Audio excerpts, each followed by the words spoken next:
Bonsoir. Nous nous retrouvons une fois de plus ce soir afin de méditer sur la parole qui nous sauve. Prions.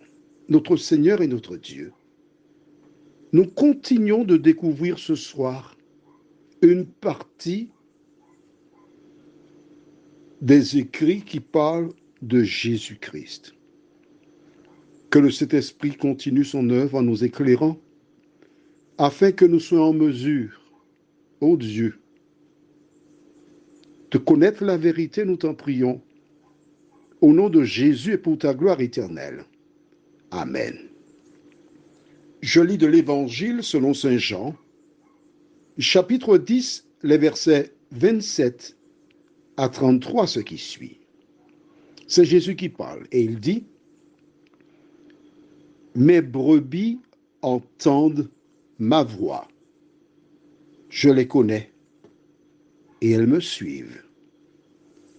Je leur donne la vie éternelle et elles ne périront jamais, et personne ne les ravira de ma main. Mon Père qui me les a donnés est plus grand que tous, et personne ne peut les ravir de la main de mon Père. Moi et le Père, nous sommes un. » Alors les Juifs prirent de nouveau des pierres pour le lapider. Jésus leur dit: « Je vous ai fait voir plusieurs bonnes œuvres venant de mon Père. Pour laquelle me lapidez-vous » Les Juifs lui répondirent: « Ce n'est point pour une bonne œuvre que nous te lapidons, mais pour un blasphème. Et parce que toi, qui es un homme, tu te fais Dieu. » Comment comprendre ces références que nous venons de découvrir?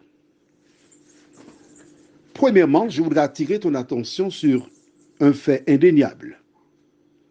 Quel que soit le lieu où tu te trouves quand tu entends cet audio, tu n'as pas la fibre des Hébreux. Rappelle-toi qu'une bonne partie de l'Ancien Testament, du reste comme les psaumes, étaient des cantiques qu'ils apprenaient comme une chanson, et lorsqu'ils étaient en voyage, ils interprétaient la chanson.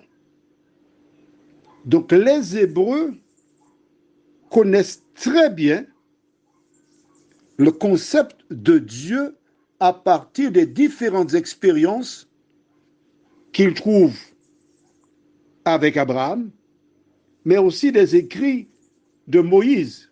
Je te rappelle qu'il est l'auteur du Pentateuque, c'est-à-dire de Genèse, Exode, Lévitique, Nombre, Deutéronome, ainsi que le livre de Job.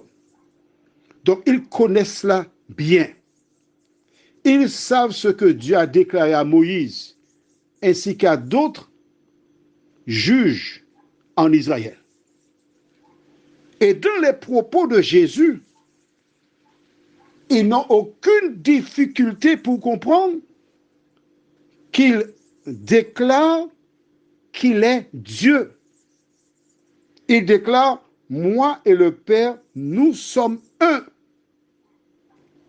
Il n'y a pas de différence. Or, dans le Décalogue, ce qu'on appelle communément les 10 commandements, le verset 3 déclare: « Tu n'auras pas d'autre Dieu devant ma face. » Pour les Hébreux, Dieu, il est seul, il est unique. Et il n'y a pas d'autre. Et quand Jésus vient et déclare « Moi et le Père, nous sommes un », il est en train de dire le contraire d'Exode 20, verset 3. Sauf que, lorsque tu prends le temps pour lire et étudier l'Ancien Testament, tu découvres qu'à plusieurs reprises, Dieu utilise le nous. Exemple, lorsqu'Ève et Adam mangèrent du fruit, nous pouvons lire, Dieu dit: chassons-les. On pourrait aussi dire, allons les chasser.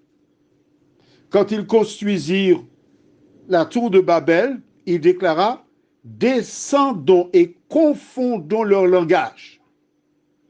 Mais eux, ils n'ont pas perçu la totalité de la subtilité. Et quand Jésus déclare, moi et le Père, nous sommes un, ils ont ramassé des pierres pour les jeter contre lui, le mettre à mort. Pourquoi? Il le déclare. Parce qu'il a blasphémé. Jésus de poser la question, mais qu'ai-je fait pour me blasphémer?